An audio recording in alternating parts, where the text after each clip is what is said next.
Hello everyone. So this is the 10th session of the Advances in Post-Harvest Technology of Fruits and Vegetables, and the topic which we'll be covering today is post-harvest losses. So what are post-harvest losses? Post-harvest losses can be defined as a degradation in both quality and quantity of a food production from harvest to consumption. Quality losses include those that affect the nutrient, caloric composition, the acceptability and the edibility of the given product. These losses are generally more common in developed countries. The quantity losses refer to the loss that results in the loss of amount of the product. Loss of quantity is more common to the developed countries. A recent Food and Agricultural Organization report indicated a global level volume of lost and wasted food in high income region are higher in downstream phases of the food chain, but just the opposite in low income region where the food is lost and wasted in upstream phases. Agricultural crop losses. Losses has a measurable reduction in foodstuff and may affect either quantity or quality. They arise from the fact that freshly harvested agricultural produce is a living thing that breathes and undergoes changes during post-harvest losses. Loss should not be confused with damage, which is the visible sign of deterioration. For example, chewed grains and can only be partial. Damage restricts the use of a loss, whereas loss makes its use impossible. Losses of quantity and quality can occur at any stage in the post-harvest chain. Food losses and food waste. Food losses refer to the decrease in edible food mass of the food that was originally intended for human consumption. Food losses take place in production, post-harvest and processing stages in the food supply chain. Food losses are mainly due to poor infrastructure and logistics, lack of technology, insufficient skills, knowledge and management capacity of supply chain factors, and lack to market. Food waste refers to the food appropriate for human consumption being discarded, whether or not after it is beyond its expiry date or left to spoil. Food waste occurs at the food chain and retails to retailers and consumers. Food wastage refers to the food lost by deterioration of the waste. The term wastage includes both food loss and food waste. The main elements of the post-harvest system are harvesting. The time of harvesting is determined by the degree of maturity with cereals and pulses. A distinction should be made between maturity of stalks, ears or seed pods and seeds for all the affect successive operations, particularly storage and preservation. Pre-harvest drying. Extended pre-harvest field drying ensures good preservation but also increases the risk of loss due to attack by pests and molds, not to mention theft. On the other hand, harvesting before maturity entails the risk of loss through mold development leading to the decay of seeds. Transport. Much care is needed in transporting a really mature harvest in order to prevent detached grains from falling on the road before reaching the storage or threshold place. Collection and initial transport of the harvest thus depends on the place and conditions where it is to be stored, especially with a view to threshing. Post-harvest drying. The length of time needed for full drying of ears and grains depends on considerably on weather and the atmospheric condition. In structures for lengthy drying such as cribs or even unroofed threshing floors or terraces, the harvest is exposed to wandering livestock and to deep predations of birds, rodents or small ruminants. Apart from the actual wastage, the dropping left of these marauders often results in high losses than what actually eat. On the other hand, if grain is not enough, it becomes vulnerable to molds that can rot during storage. Moreover, if grain is too dry, it becomes brittle and can crack after threshing during hulling or milling, especially for rice. If milling takes place longer time after the grain has been matured, thus causes heavy losses. Threshing. If a harvest is threshed before if it is dry, this operation will most probably be incomplete. Furthermore, if grain is threshed when it is too damp and then immediately heaped up to the store, it is much more susceptible to attack by microorganisms, thus limiting its conservation.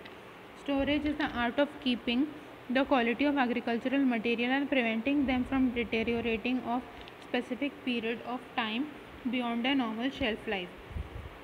Different crops are harvested and stored by various means depending on the end utilization. Whether the seed will be used for new plantings the following year forage being processed into livestock feed or even for crops to be developed for a special use. The grower must be aware of harvesting and storage requirements towards a quality product. After determining the prescribed use of the crop, timing for harvest and storage is of important consideration.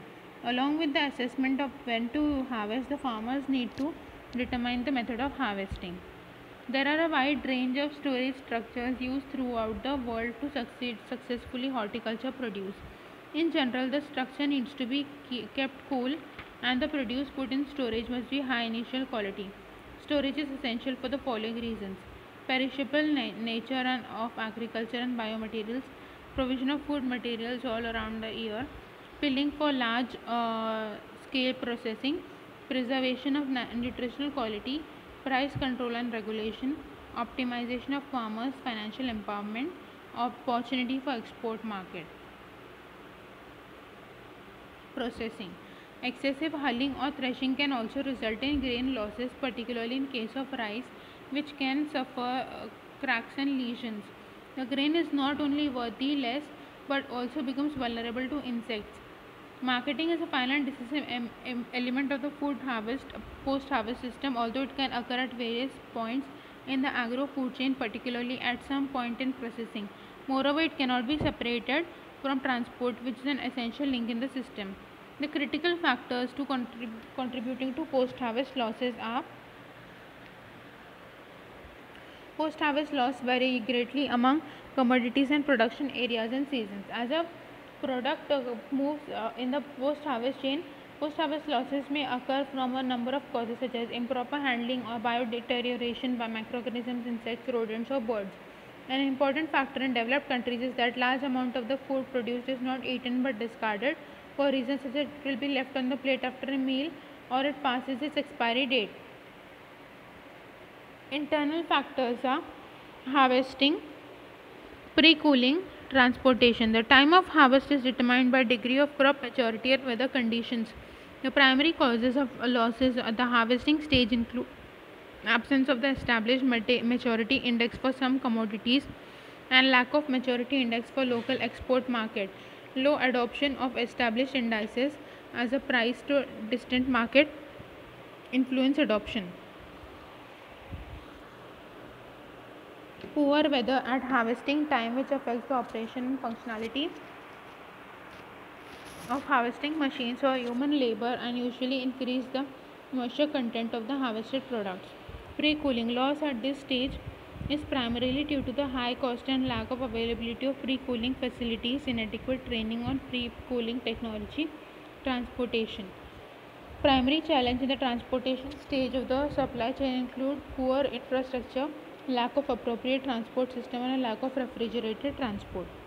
Storage facilities, hygiene monitoring must be adequate for effective long-term storage. Grading, proper packing and packing technologies are critical in order to minimize mechanical injury. Packaging and labeling. After harvesting, fresh fruits and vegetables are generally transported from the farm to either a pack house or even distribution centers. Farmers sell the produce in fresh market and wholesale market. Secondary processing. Cause of post-harvest losses in this stage includes limited availability of suitable varieties for processing, lack of appropriate processing technologies, inadequate commercialization of new technologies, and lack of basic infrastructure. Biological parameters include respiration rate, ethylene production, action rates of compositional changes associated with color, texture, flavor, and nutritional value. Mechanical injuries such as water stress, sprouting and rooting, physiological disorders, and pathological breakdown. Microbiological. The microorganisms cause damage to stored foods, example fungi and bacteria. Usually microorganisms affect directly small amount of foods, but they damage the food to the point that it becomes unacceptable. Chemical. Most of the chemical constituents naturally present in the stored food spontaneously react, causing loss of color, flavor, texture, and nutritional value. One such reaction is the Maillard reaction that causes browning and decoloration of dried fruits and other products. That's all for this session. Thank you.